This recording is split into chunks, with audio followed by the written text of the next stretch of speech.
Congresswoman Boebert, let's officially get this call started off tonight. I'm so excited that you are here, and I'm going to turn this over to the woman of the evening, your Congresswoman Lauren Boebert. Thanks so much for being here. Take it away. Awesome. Thank you, Allison, and thank you to everyone who tuned into our Tele-Town hall. We have done several of these over the years, and it's a great way to connect with such a large district. We have 21 counties in Colorado's 4th district, and 21 counties that I travel very frequently when I am back home. And so it is wonderful to be here with you all over the phone tonight. And so thank you for just taking the time. I want to thank you so much for trusting me to be your voice in Washington, D.C. That is not something that I take lightly.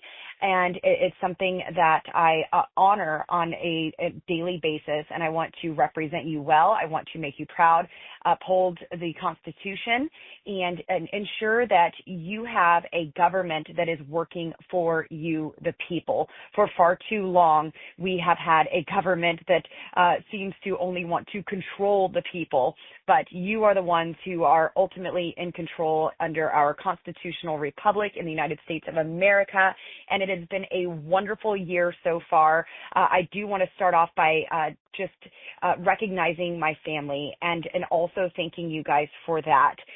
Since my family and I have moved over into Colorado's 4th district, we are up in the northern part of the district in Windsor, and it has been a wonderful and accepting community for my boys and I. I have all 4 boys under one roof and my grandson as well, and it has been absolutely amazing.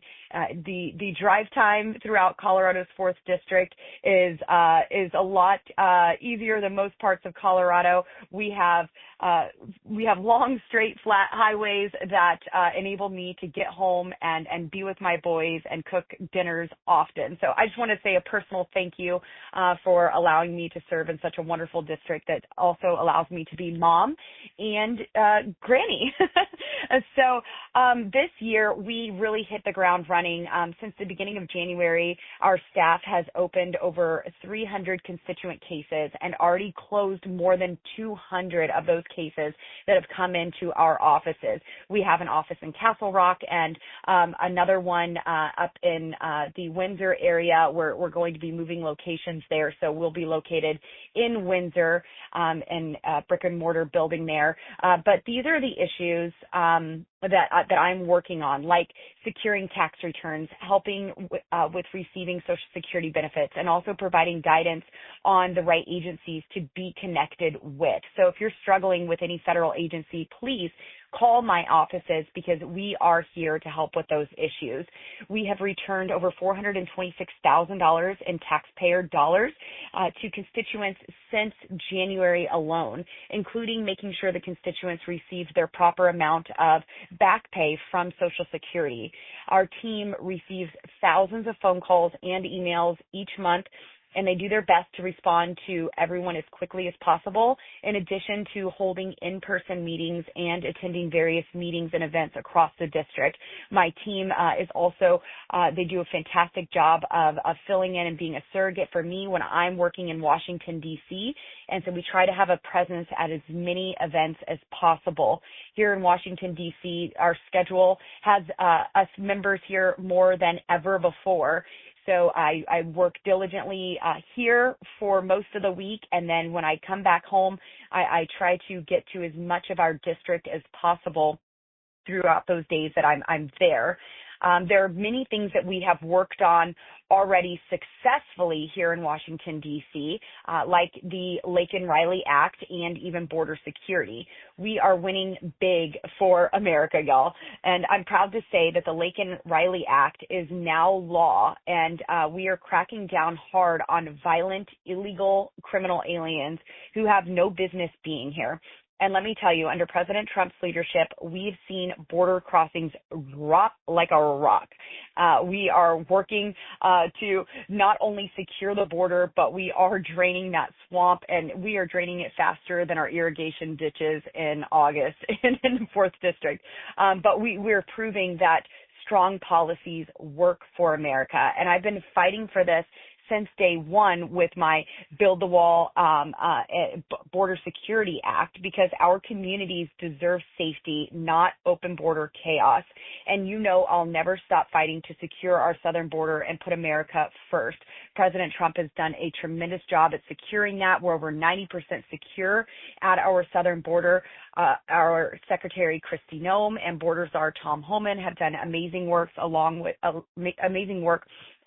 so many law enforcement agents throughout our country. Just yesterday, we also had a hearing on my Pet and Livestock Protection Act, and we had a big hearing on this. And this is something that I've been fired up about for a few years. This bill will delist the gray wolf from the endangered species list because, let's be real, the gray wolf is doing just fine, but our ranchers and farmers, they're struggling. And I've heard from so many of you in the 4th District about wolves attacking your livestock, and it's time that we put people over predators. We've had attacks in Elbert County, and we've had attacks all throughout Colorado, whether it be in Pickens County or Grand County or Jackson even. So we are fighting this issue for not only our district, but for the entire state and our neighbors and other states, because let's face it, wolves do not obey or understand arbitrary boundaries or state lines or county lines. So we are working to trust the science and empower our states to manage this issue, not some out-of-touch bureaucrat in Washington, D.C. And I'll always have the backs of our hardworking farmers and ranchers to protect our pets and our livestock. So there was a great hearing that we had yesterday, and I look forward to seeing that pass out of the House in the near future. More legislative priorities. I've also introduced a bill to defund the ATF. I'm not here to play games. I'm here to fight for your freedoms. And that's why I've introduced a bill to abolish the ATF, because they've been overreaching into our Second Amendment rights for far too long. And I've pushed also to classify fentanyl as a weapon of mass destruction, because it is. And in Colorado, almost everyone I talk to knows someone who has unfortunately died from this poison that's flooding across our borders. Thankfully, our borders are becoming more secure, but this is still an issue.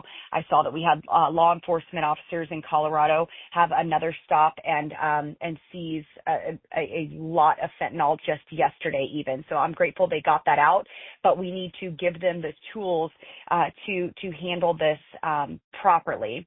And more on a bipartisan note, before I get to some questions, I am going to take questions. I just want to get some of this stuff out of the way first.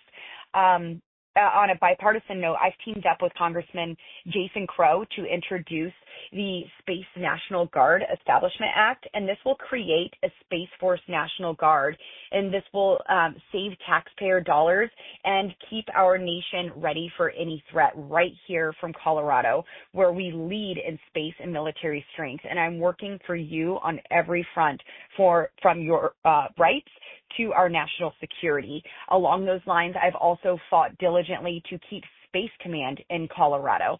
We represent a sliver of El Paso County.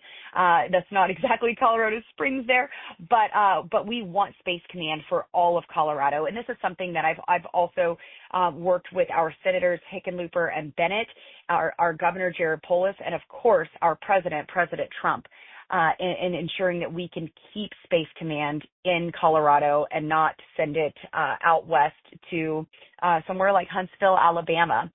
And just a couple of more things before I take your questions. I know Allison is taking those, so be sure to get in the queue for that. We also have some questions that were sent in as well.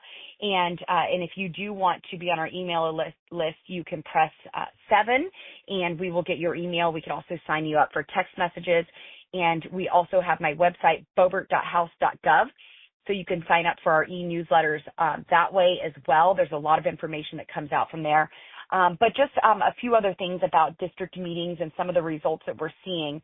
After hearing directly from concerned citizens and ranchers and farmers across southeast Colorado, I led the fight to extend the public comment phase on the NIETC corridor and slow down this project that could take hundreds of thousands of acres from Coloradans via eminent domain. This is something that our landowners do not want. And after making noise over the failure that was of that short comment period, we were able to get that extended. I've worked with the Department of Energy Secretary Chris Wright on this issue, and hopefully we can slow that down and maybe even stop that project where there's really an overreach of government and to private property rights. There was also a failure of the Postal Service to get repairs done in Yuma, Colorado, at the post office, and I made a lot of noise over that as well. And this post office was closed for more than 10 months after suffering damage in a hailstorm, and that office's repairs have been expedited and will now be opening soon again. We just got a very exciting email today on that issue, and I'm just very eager to see them reopen, and I'm glad that we were able to bring so much success to Yuma, Colorado on that post office issue. I've also advocated for sustained investments into our region by bringing the Small Business Administration offices to Douglas County. And of course, as I mentioned, keeping Space Command in Colorado. I'm also working to advocate for offices like the Department of Agriculture to be moved possibly into Wells County. And I'm working with groups like the Republican River Water Conservation District to introduce legislation that keeps more of our water in our state and benefits our ranchers and farmers. There's many more meetings that I've had with our wool growers, with our many of our Board of County Commissioners, with air traffic controllers, with the Farm Service Agency, and so much more. I hope to dive into that more throughout this call.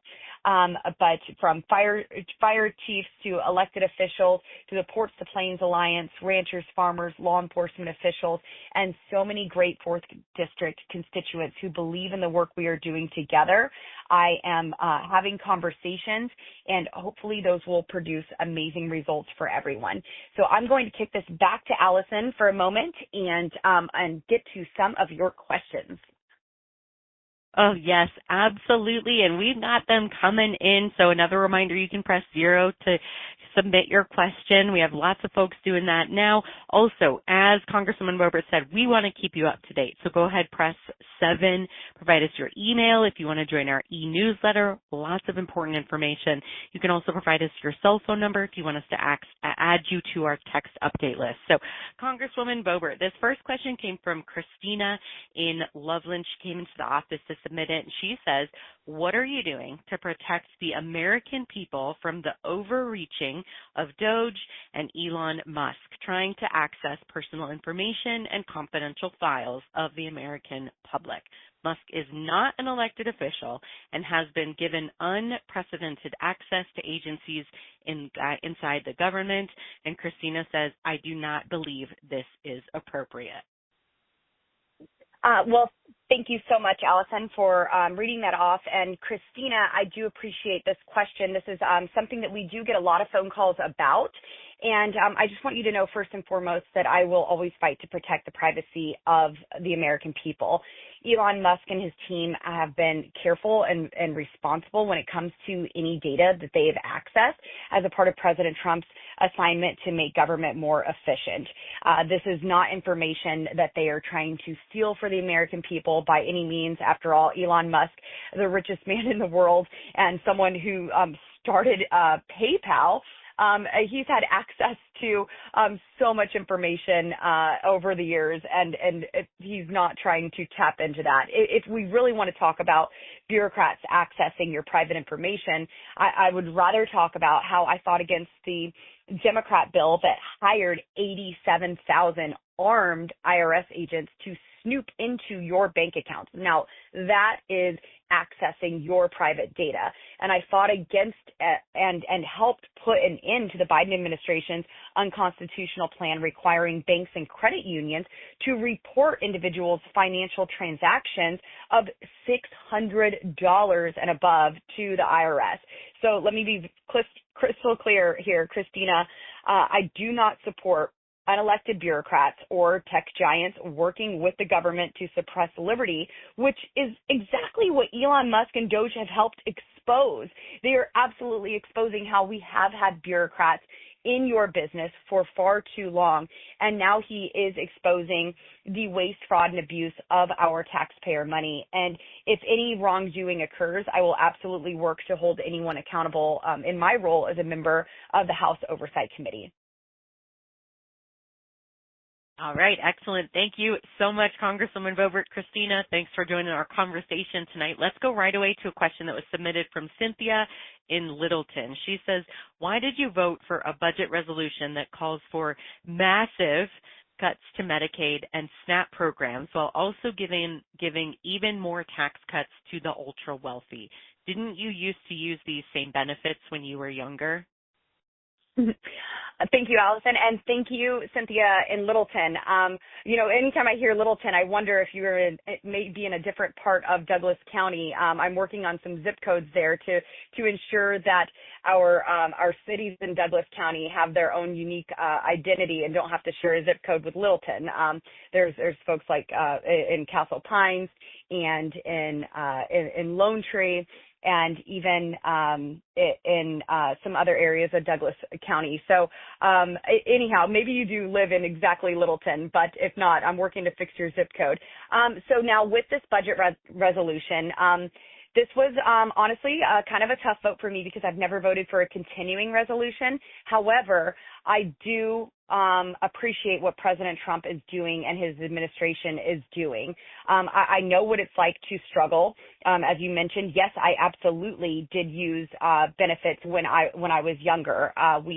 We were on welfare, and unfortunately, we probably were on it too long. My mom had a lot of caseworkers who encouraged her to continue using the program rather than to better herself and seek a better career. And so I do want to address that. And I may have said continuing resolution earlier. Sorry, I meant budget resolution. So I kind of conflated the two. But anyhow, so when it comes to these benefits, it's precisely why I want to make sure these programs are there for people who truly need them. It is a great safety net that we have, but there is abuse, and it does become a cycle of poverty at times for people to just get stuck in there, and it's never meant to be a lifestyle or something that replaces an actual career. And I'm so happy that my family was able to exit that cycle of poverty. But the budget resolution I voted for helps working people, and it simply provides guidance to what we need to do. It did not include a word about any cuts to specific programs at all. No matter what you're hearing on TV, it paves the way for President Trump's big, beautiful bill to cut taxes on tips, Social Security, and overtime. I don't think anyone should be taxed on those things, especially Social Security, when you've already been paying taxes on it. And it will rein in reckless Washington spending and our bloated bureaucracy. We're talking about simple reforms here. Specifically on Medicaid, we are focused on eliminating improper payments. Since 2015, Medicaid has issued over 1.1 trillion with a T, in fraudulent and improper payments. So this is something that we want to address. So when you're hearing Medicaid is being cut, no, we are exposing the fraudulent and improper payments that have totaled over $1 trillion since 2015. So for example, with SNAP, we're talking about cutting junk food and sugary drinks that are poisoning our children. That is something that I think is very important, as SNAP is supplemental nutrition assistance program. And I support helping Americans get back on their feet while also ensuring that our children aren't buried under $36 trillion in national debt. So that's why I voted for that budget resolution. And I hope that answered your question there, Cynthia. Thank you. Absolutely. Thank you so much, Congresswoman. All right. Another reminder, you can press 7 if you want to sign up for our e-newsletter. If you already did, we've got a queue there, which is fantastic. Hang on for our operators. Also, we have lots of folks telling us they want to be added to our text update list as well. That's great. That's a fantastic opportunity. So again, 7 to sign up for email updates or text updates. You can also sign up on our website, which is boebert.house.gov. All right, let's get right to our next question from Elaine in Windsor. We've got a few more that came into the office before we're going to get to first. We've got Michael in Fort Morgan. We'll get you live here in just a moment. But right now, this question came in from Elaine in Windsor. Wants to know, have you voiced resistance to the stopping of humanitarian outreach by our government, including the USAID? Yes. So thank you, Elaine. Sounds like Elaine might be my Windsor or my neighbor here in Windsor. And then we're happy to take Michael's live question here next. But when it comes to USAID, I care deeply about ensuring that America is strong, safe, and respected. And that really starts with securing our border and taking care of America first. I'm not opposed to diplomacy and humanitarian outreach. I am, however, opposed to taxing working Americans in order to give money to wealthy foreign oligarchs, especially while veterans sleep on the streets and our everyday Americans are struggling to bounce back from Biden inflation. I mean, we saw tens of millions of dollars going for just a short time period in luxury hotels for illegal aliens even. And so this is a problem for me when I see our veterans struggling and we're putting those who are in our country illegally first or even other countries first. I do not support funneling massive sums of money to the ridiculous and in many cases malicious pet projects of entrenched bureaucrats. I'm so grateful that President Trump put a stop to this. And just to give you some of the examples of the waste and abuse that was taking place at USAID, we had $1.5 million to advance diversity, equity, and inclusion in Siberia's workplaces and business communities. There was $70,000 for production of a DEI musical in Ireland, $2.5 million for electric vehicles for Vietnam, $47,000 for a transgender opera in Colombia, $32,000 for a transgender comic book in Peru, and $2 million for sex changes and LGBT activism in Guatemala. No matter where you are on these issues, I think that we could come to a place and agree that our American tax dollars should not be going to funding this. I support putting Americans first and targeting aid that benefits our interests if it should continue. And I will support America first, but I will not support blank checks to countries that don't share our values or where we have no accountability for how U.S. taxpayer money is being spent. Thank you. Absolutely. Thanks so much, Congresswoman. Allison, I want to say, too, I think we have over 8,000 people on the line right now, which is absolutely incredible. So I just want to say thank you again for spending your evening with me tonight, guys. Oh, yes, thank you so much. That is fantastic. And yes, we have Michael in Fort Morgan next, and also Joyce up here by me in Wellington. So let's go to Michael live right now in Fort Morgan. You're live with the Congresswoman. Please go ahead with your question. Yes, good evening. I would like to know if the House is going to be able to move with a great deal of speed to get the legislation necessary to support President Trump's agenda. Specifically, we're having trouble getting the immigration problem settled by getting people out.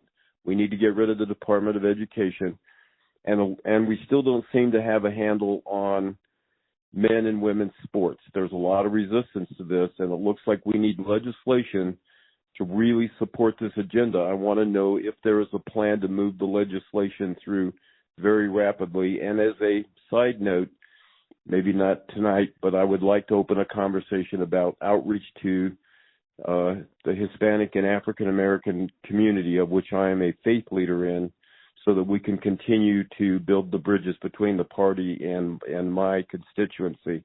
So if you could answer that first question, I would appreciate it. Yes, thank you so much. So we certainly are working diligently in Congress. I would love to work even harder than we are. For instance, today we didn't have votes.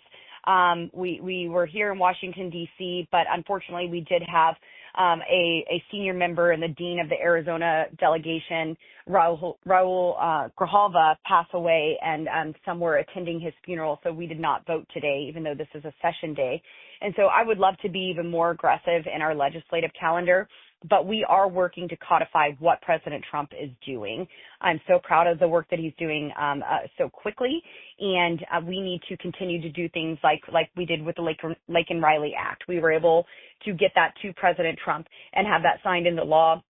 Right now, we are waiting on the Senate to pass the budget resolution and then to pass President Trump's big, beautiful bill for the budget reconciliation. And so this is something that we are working on to get a lot of items into one piece of legislation that we will be able to codify.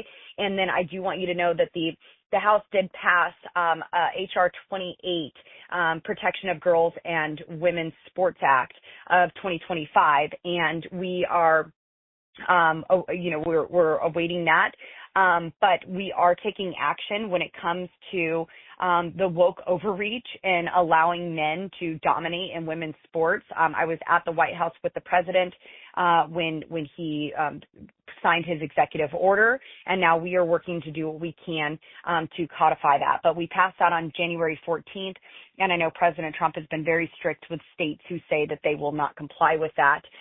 But this is certainly a priority, and I'm so glad that you are bringing in the topic of communicating to those who may not always show up to an event or be engaged. I think that is wonderful, and I thank you for working in the faith outreach portion of that to include more voices in this movement to make our country strong and prosperous and really great again. So thank you so much, Michael.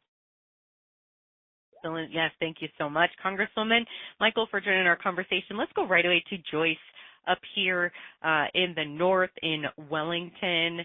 Love it up here. Joyce, you're live right now with the Congresswoman. Please go ahead with your question. Okay. I had a question or two already written out, and they've been answered. So I'm going to go ahead with this one. How can you support people disappearing to El Salvador without any due process? If they are Venezuelans, then why not send them back to their home country instead? Thank you. Yes. Thank you, Joyce. And so if someone is in our country illegally, I don't believe that there is much due process that is afforded to them. They do not have American citizens' rights, and they broke our nation's laws being here illegally. I'm happy to send folks back to their country of origin. Unfortunately, a judge stepped in there, and we weren't able to take them back to Venezuela, where we were planning to send them. And so our partner in El Salvador stepped in and said, we will hold more than 200 criminal aliens for you guys for a temporary time. We're going to save a lot more money than putting them in luxury hotels, that's for sure. But our country does have laws. We have constitutional laws. We have laws that are on the books, and it is the president's duty to keep our country secure and safe, and President Trump is doing exactly that. So, Joyce, I do thank you for your question, and I'm very proud of President Trump and what he is doing to remove criminal aliens from our country and make our country safe again. Unfortunately, these folks had already committed crimes by being here illegally, and the president is enforcing immigration laws for the first time in a really long time, first time in 4 years. So it's really great to see someone put our country first again. Thank you, Joyce. Yes, thanks so much, Joyce, for joining our conversation. Thanks so much, Congresswoman. All right, real quick, I have a question here from Greg in Loveland. I should say a bit of a comment and then a question. He says, as you flushed Mayor Johnson out with his excuses that he is complying with Colorado state policies, it is clear that Colorado sanctuary policies must be ended. Now, his question, why can't the federal government do what it is doing at the city level regarding withholding funds? Thank you, Greg. This actually pairs well with Joyce's question. And as I've emphasized repeatedly, sanctuary policies are irresponsible and very dangerous. They undermine law enforcement and invite anarchy into our communities. And as you noted, I've called out Mayor Mike Johnston and will continue to hold him accountable for coddling lawlessness. Unfortunately, he did not want to even have a vote or say that he was willing to stand against Denver's sanctuary policies, an ordinance that's in place that does not allow local law enforcement to communicate with ICE agents. So that does make Denver a sanctuary city. And it is possible that President Trump and his administration may withhold federal funds at some point from cities like Denver. And if so, I will advocate for those monies to go into other parts of Colorado that are supporting strong border security. And at the federal level, I support efforts these federal efforts to withhold this funding from these areas and these jurisdictions. So if cities like Denver won't follow federal law, they shouldn't get federal money. So that's where I am there, and I am grateful that that Mayor Mike Johnston did come before our oversight committee, but unfortunately he refused to stand with law-abiding citizens in Colorado. But we need our law enforcement officers to be able to coordinate with ICE agents, and if they don't, then, that's why I'm advocating for places like the Small Business Administration to be moved from Denver to Douglas County, where they do want strong immigration laws enforced. Thank you, Greg. Yes, thank you so much. All right, another quick mention. You can still press 7. We've just about cleared our queue of folks who want to sign up for the e-newsletter from your Congresswoman Lauren Boebert. Again, just make sure that you're getting all the important and accurate information. Press 7 to sign up for that. You can also sign up for text updates that way as well. All right, up next, a question from somebody who wanted to remain anonymous online and says, what are you doing to protect the education of future Americans? The plan from the Trump administration is to shut down the Department of Education. How does this help American children be educated at the highest level in the world?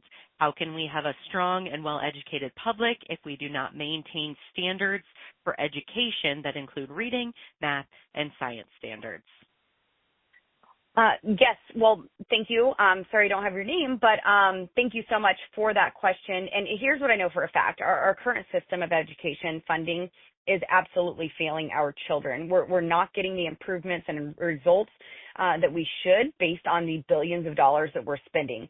Education spending and standards and curriculum choices should be made at the local levels, not the federal level. There should have never been a Department of Education at the federal level.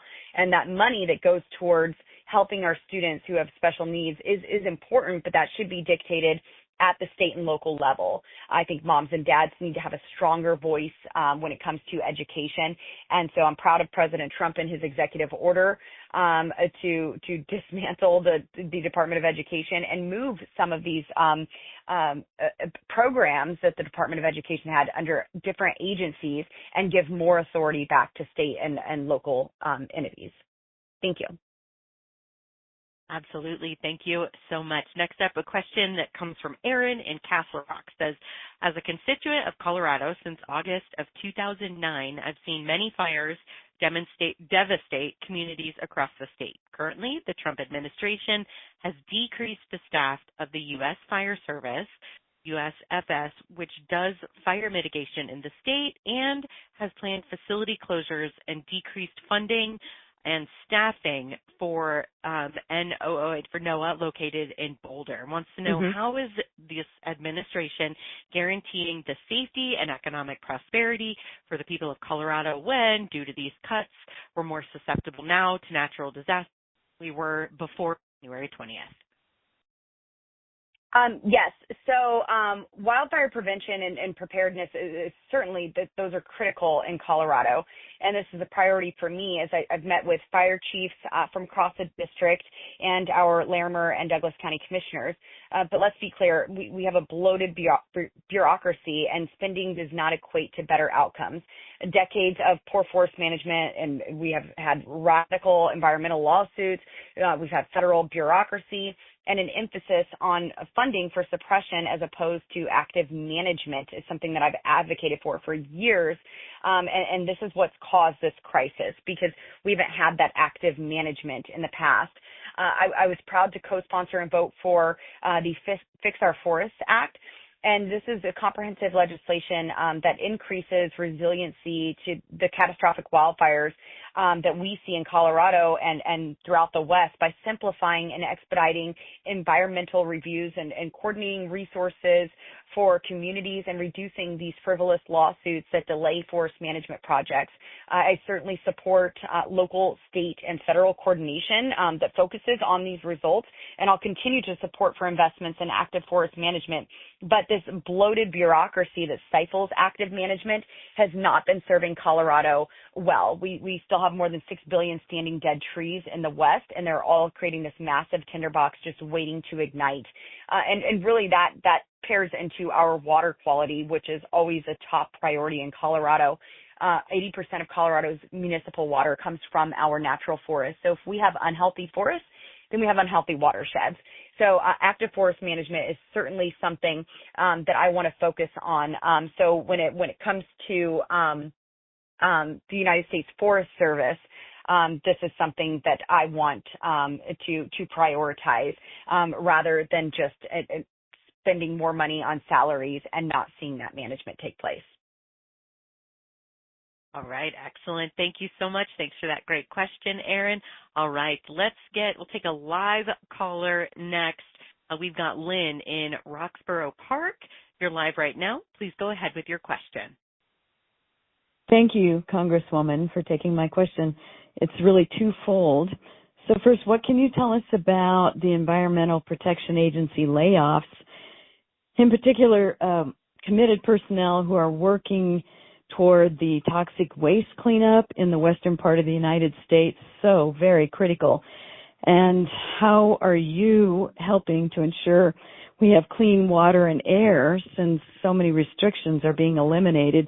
I live in Roxborough Park in Douglas County, which we think is one of the most beautiful spots in your district.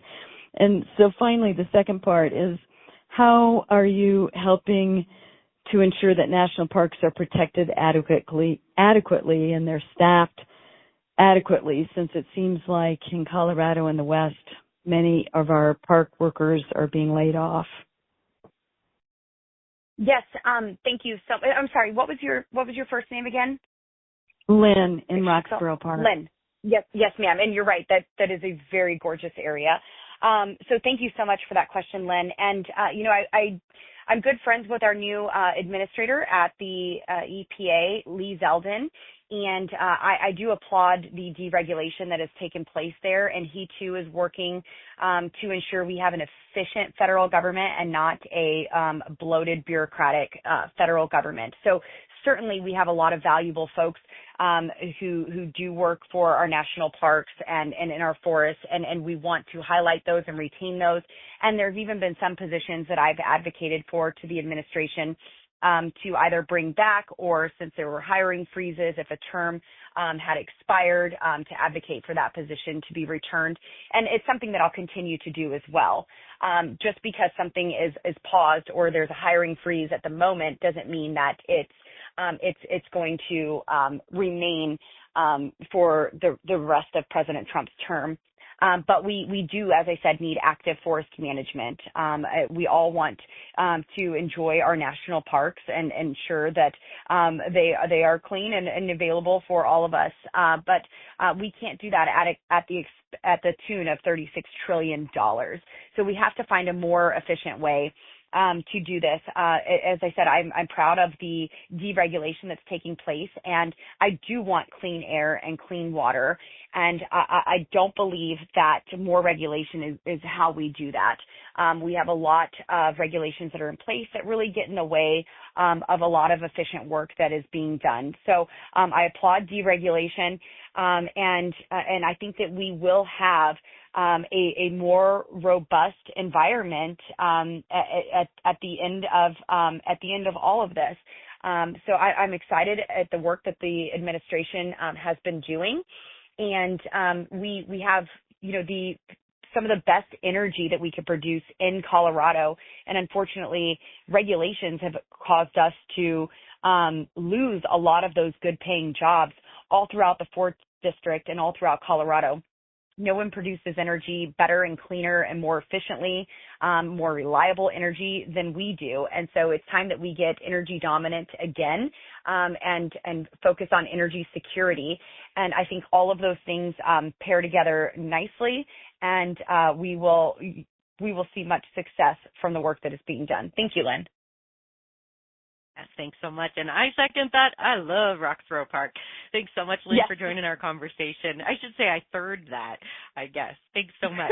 All right. I want to do a quick last call here for anyone who wants to sign up for e-newsletters over the phone tonight. Just press 7 on the keypad on your phone, provide your email address to an operator, and that way we have enough time to get it before they enter. We still have plenty of time, but I just want to make sure we get as many as possible. You can also sign up for text updates that way. So last call to press 7. Okay, up next, great question from Mina here in Highlands Ranch. She says, I have a nephew and a sister who are farmers, and they're experiencing a lot of challenges with the high prices just of doing business. What are your thoughts on the tariffs being promoted by President Trump, and what are you doing to help agriculture producers? Great question. Thank you so much, Mina. I continue to meet with farmers and ranchers across the district, and I certainly hear their concerns. I have met with Logan, Elbert, Washington County commissioners, and I've been in Morgan County and Phillips County, and we are working and discussing just how important it is to support agriculture, as well as a group of local farmers in Lyman that I recently met with last month. I support President Trump's effort to level the playing field with the entire world, and I'm working with his administration to ensure that tariffs don't harm producers. I met with wool growers today, and they certainly weren't upset to hear about the tariffs. We get more than 70% of our lamb from Australia and New Zealand, and we have producers here that want to supply America. So that certainly will help level the playing field there. But President Trump's proposed tariffs will put American producers first, and they'll benefit the American farmers primarily by protecting them from this foreign competition that we're seeing, and it will encourage domestic production and make it harder for foreign producers to compete in our markets. Colorado farmers feed America and the world, and I'll continue to fight to ensure that they have fair markets, fewer regulations, and of course, always the freedom to grow. Thank you. Excellent. Thanks so much. Such a question near and dear to my heart. Thanks so much, Mina, for joining our conversation. All right, let's go to a question next. I hope I say your name right. Rafe in Loveland says, I'd like to have Congresswoman reaffirm your oath of office for all of us during a meeting and consider what that promise means. There are many current and retired federal and military employees in our district who've sworn to uphold that same oath. Awesome. Well, that's kind of an easy one. Thanks, Rafi. I certainly thank you for the opportunity to reaffirm my oath of office and to support and defend the Constitution of the United States against all enemies, foreign and domestic. And that oath absolutely means everything to me. And I respect and honor all of our veterans and Americans that have taken that very same oath. It's something that should never be taken lightly. I serve in Congress to defend your freedom and certainly to preserve the republic, not to grow government or spend more of your money and not have accountability, but to restore its constitutional roots. Excellent. Thank you so much. And I hope I said your name right. Wasn't sure if it was Rafe or Rafe, but we got you in. Thanks so much for joining our conversation. All right, perfect. Up next, a two-part question here I've got from Ann in Highlands Ranch. Said, I'd like to know what specific steps Representative Boebert is taking to protect Social Security and Medicare. And I can tell you this is one that we are getting a lot here, so we're adding them in here a little bit. And also, Ann says she'd like to know why she doesn't want to live in the same district that you're supposed to represent. Okay. So, Ann, thank you. I certainly want to get to your Social Security and Medicare, but maybe there's a little confusion there. I do live in the district that I represent. I live in Windsor, and so that's in Colorado's 4th District, and my boys and I have lived there for more than a year now. So I'm sorry if that wasn't clear at some point, but yeah, I'm quite proud to live in Windsor, and it also happens to be the home of the 2025 Class 5A boys basketball state champions. My boys and I went to that game. We were down there in Denver, but I love it there. And if anybody doesn't believe I live there, then I'm sure the protesters who came to my house last month to harass me and my kids as we're doing yard work will certainly affirm that I too, in fact, live in the district. But along with President Trump, I have pledged to protect Social Security and Medicare for seniors who have paid into the system for their entire lives. I've never cast a vote to cut either of these programs, nor have I advocated to have them cut. I proudly co-sponsored and supported H.R. 82, the Social Security Fairness Act, to repeal the windfall elimination provision of the government pension offset. And this is something that helps ensure retirees receive their full earned Social Security benefits without reductions. And this bill was signed into law last year. So again, when it comes to waste, fraud, improper payments, abuse, that is absolutely something we're looking into, cleaning out those roles of folks who no longer are unfortunately with us on the Social Security side. We're working to eliminate taxes in the big, beautiful bill on Social Security. And we want to make sure that this is an entitlement that remains. Millions of Americans have paid into it, and I certainly don't want to see them lose it before they are able to access what they've paid into. So thank you so much, Ann. Thank you so much. Okay, another two-part question here from Jill in Loveland. What is the best way for constituents to respectively yet effectively communicate concerns to you? And then the second part, I've heard you pledge to fight for freedom and prosperity to deliver results for rural Colorado. My home in Loveland is in your district, but it's in the metropolitan corridor. Will you pledge to fight for your metropolitan constituents?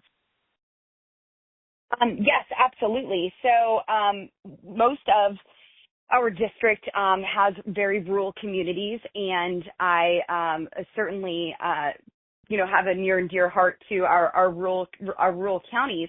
But in those metropolitan areas, I have been meeting with our mayors, with our county commissioners, like in Larimer County, and of course in Douglas County. And I've been meeting with the Chamber of Commerce. I was recently out at the Loveland-Fort Collins Airport, the Northern Colorado Airport, and was talking with our air traffic controllers. And I'm helping them with the help of Secretary Sean Duffy to work on their radar system there. I would love for that to become a regional airport. I think that would benefit our communities very well. I know they're working on restructuring their airport authority. And so it's certainly something that is a part of my daily efforts to represent Colorado's 4th District as a whole. I understand we are a diverse district with different differing counties. We have our farmers and our ranchers, and then we also have those who are traveling I-25 each and every day to get to and from work. And I certainly am looking to see how I can best serve you all as well.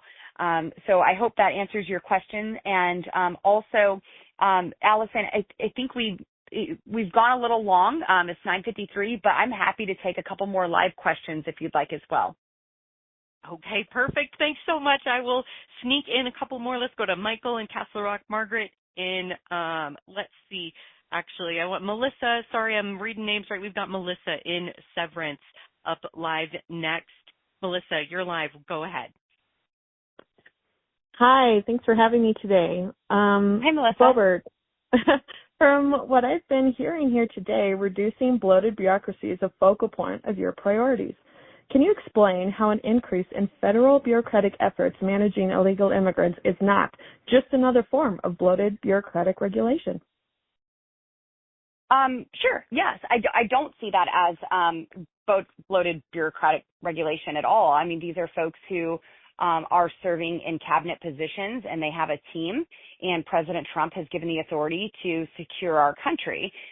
So certainly when it comes to securing our southern border and removing criminal aliens and those who have broken our nation's laws to enter our country illegally, I don't think that that's a bloated bureaucratic system that's harming Americans. It's protecting Americans. These positions existed under Biden, but they were underutilized. The things that he did want to bloat and increase are the IRS agents. And if you recall, he said that they are required to be armed and use deadly force if necessary. So that is armed robbery. First of all, taxation is theft. And so when 87,000 IRS agents are showing up at Americans' front doors, that's armed robbery. And that is certainly an abuse of a bloated bureaucratic system. But the inflation, we've seen so much with this bureaucratic system that I am proud to see President Trump putting the safety of Americans first. And also, howdy neighbor in Severance, I want you to know, Melissa, I am also working on your zip codes. Severance shares 6 zip codes with surrounding communities. And in my unique zip code bill, Severance is listed as a city to get its own zip code. And this will help the town of Severance retain some of their sales tax, all of their sales tax revenue.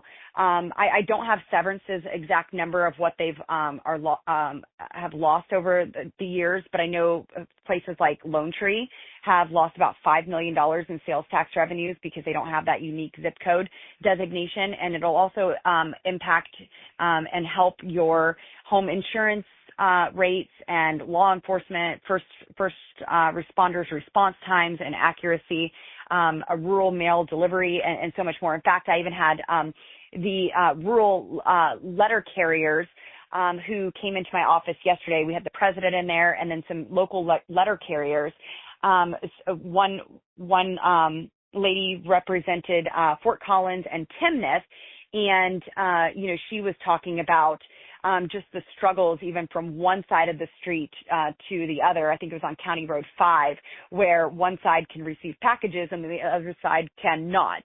They're not allowed to deliver packages. And so hopefully my bill will solve some of those problems and get better delivery service to you. So again, that's some bureaucratic processes that I don't mind if we help increase if it's going to benefit you. Thank you. Well, thanks so much. Going to try to sneak in at least one more here. We have Nathan in Lyman. First one we've had on from Lyman tonight. Nathan, thanks for representing Lyman. Go ahead. You're live. It was Loveland, but yes, thank you. What I wanted to ask was,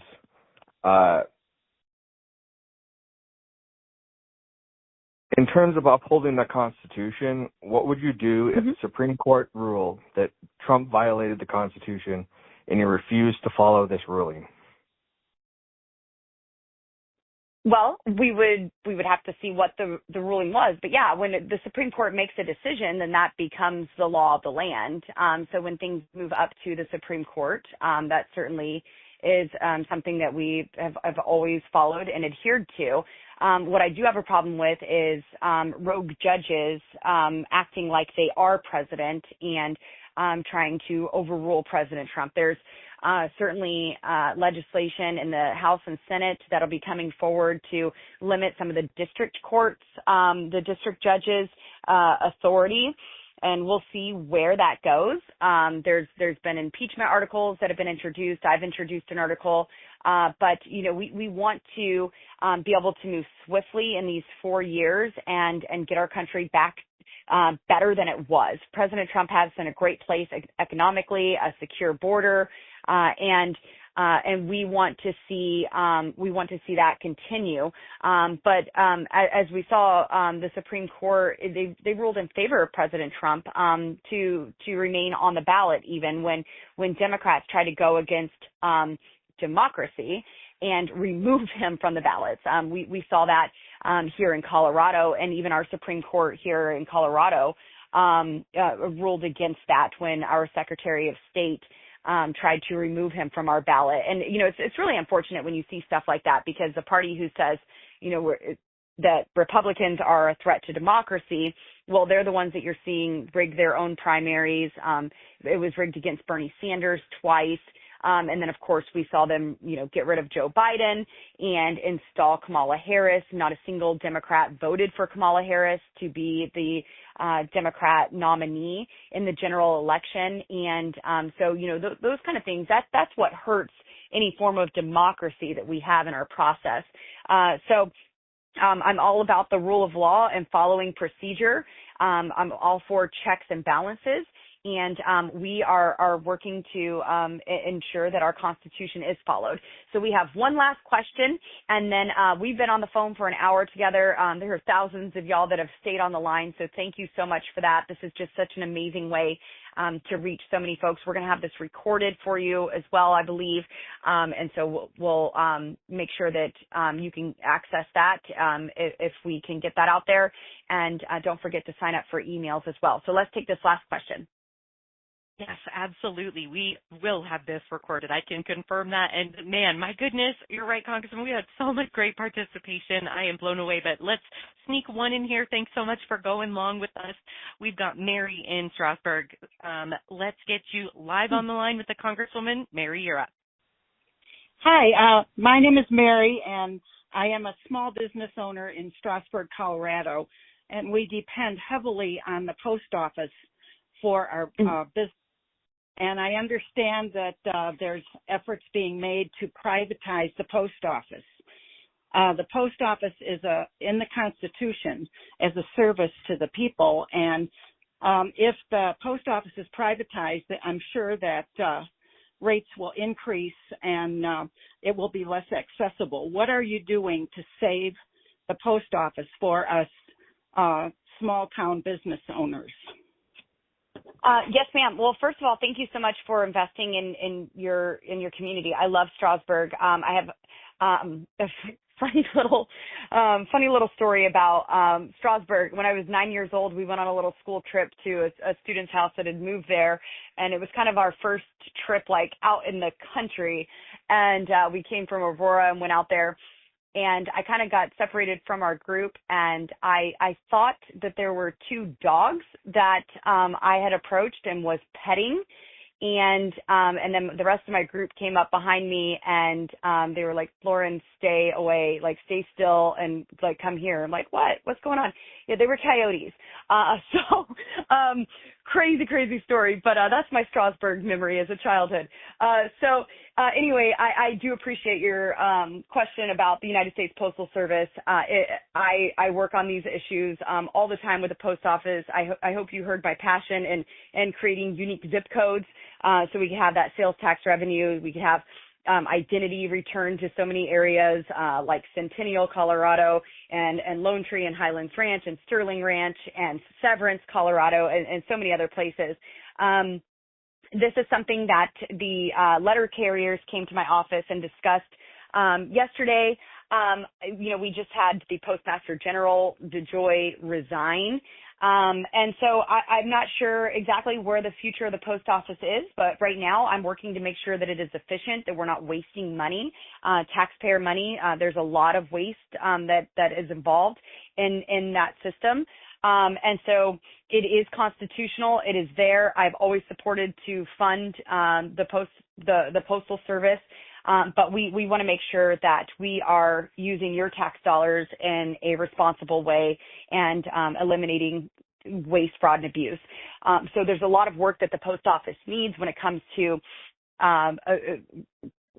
like really moving forward into the future with a lot of the universal keys that they have, the arrow keys, and getting that a digital key rather than just like a regular key. And I mean, that's a lot of money for that.